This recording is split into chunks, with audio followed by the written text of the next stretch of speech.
সকলোকে পোষণ অভিযান লখিমপুৰ ইউটিউব চেনেললৈ স্বাগতম জনাইছোঁ। আজি আমি অংগনবাড়ী কেন্দ্ৰ পৰিচালনা সমিতিৰ অন্তৰ্গত সমুদায় জৰীপৰ নথিৰ বিষয়ে আলোচনা কৰিম। আহক পলম নকৰি ভিডিঅ'টো আৰম্ভ কৰোঁ। প্ৰথমতে আপোনালোকে কমকৈ LTS এপটো খুলি লৈ ডেমো মোড বা প্ৰেক্টিছ মোডত সোমাব।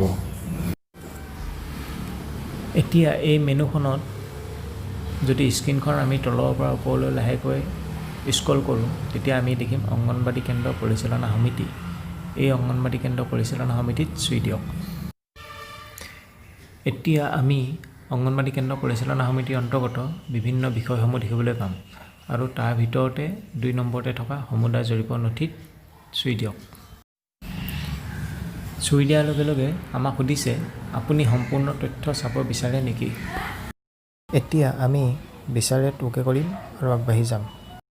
আগবাঢ়ি যোৱাৰ লগে লগে আমাক দেখুৱাইছে আপোনাৰ এপ্লিকেশ্যনে সম্পূৰ্ণ তথ্যভাগ 1 লোড কৰি আছে, অনুগ্ৰহ কৰি অপেক্ষা কৰক। এতিয়া তলতে যোনটো ঠিক আছে যদি দেখাইছে তাত ওকে কৰক আৰু আগবাঢ়ি যাওক। এতিয়া দেখুৱাইছে সম্পূৰ্ণ তথ্য পৰিয়াল আৰু জনসংখ্যা ভাগ 1 মুঠ জনসংখ্যা 41 আৰু মুঠ পৰিয়াল পঞ্জীয়নৰ সংখ্যা 7, অৰ্থাৎ আমি ICDS কেছৰ পৰিয়াল ব্যৱস্থাপনা সেৱাত 7 ঘৰ মানুহ ৰেজিষ্টাৰ কৰিছিলোঁ আৰু এই 7 ঘৰ মানুহৰ ভিতৰত মুঠ জনসংখ্যা হৈছে 41। এতিয়া আপোনালোকৰ তাতো যিমান ঘৰ মানুহ ৰেজিষ্টাৰ কৰিছিলে সেই সংখ্যাটো ইয়াত ওলাব আৰু ওপৰত ওলাব মুঠ জনসংখ্যা।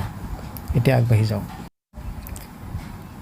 আগবাঢ়ি যোৱাৰ লগে লগে আকৌ দেখুৱাইছে সম্পূৰ্ণ তথ্য গৰ্ভৱতী আৰু প্ৰসূতি ভাগ 1 মুঠ গৰ্ভৱতী মহিলাৰ সংখ্যা 1 আৰু মুঠ প্ৰসূতি মাতৃৰ সংখ্যা 1, অৰ্থাৎ আমাৰ যি 41জন ব্যক্তি আছিলে তাৰ ভিতৰত মুঠ গৰ্ভৱতী মহিলাৰ সংখ্যা 1 আৰু মুঠ প্ৰসূতি মাতৃৰ সংখ্যা 1গৰাকী।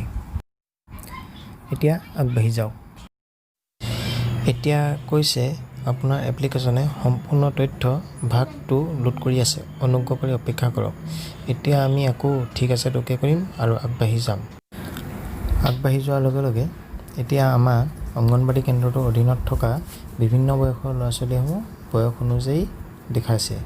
ইয়াতে 0 to 6 মাহৰ ভিতৰত কেইটা ল'ৰা ছোৱালী আছে আৰু 6 মাহৰ পৰা 2 বছৰৰ ভিতৰত কেইটা ল'ৰা ছোৱালী আছে আৰু 2 বছৰৰ পৰা 4 বছৰৰ ভিতৰত থকা ল'ৰা ছোৱালীৰ সংখ্যা আৰু 4 বছৰৰ পৰা 6 বছৰৰ ভিতৰত থকা ল'ৰা ছোৱালীৰ সংখ্যাটো দেখুওৱা হৈছে। এতিয়া পুনৰ আগবাঢ়ি যাওক। আগবাঢ়ি যোৱাৰ লগে লগে এতিয়া দেখুৱাইছে কিশোৰীৰ সম্পূৰ্ণ তথ্য। ইয়াতে 2টা ভাগত কিশোৰীৰ তথ্য দেখুওৱা হৈছে। প্ৰথমটো হৈছে 11 বছৰৰ পৰা 15 বছৰৰ ভিতৰত থকা কিশোৰীৰ সংখ্যা আৰু দ্বিতীয়টো হৈছে 15 বছৰৰ পৰা 18 বছৰৰ ভিতৰত থকা কিশোৰীৰ সংখ্যা। এতিয়া আকৌ পুনৰ আগবাঢ়ি যাওক।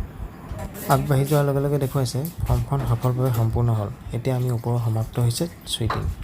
এইদৰে আমি অংগনবাড়ী কেন্দ্ৰৰ তথ্যসমূহ সমুদায় জৰীপৰ নথিৰ যোগেদি অতি সহজতে পাব পাৰোঁ। ধন্যবাদ।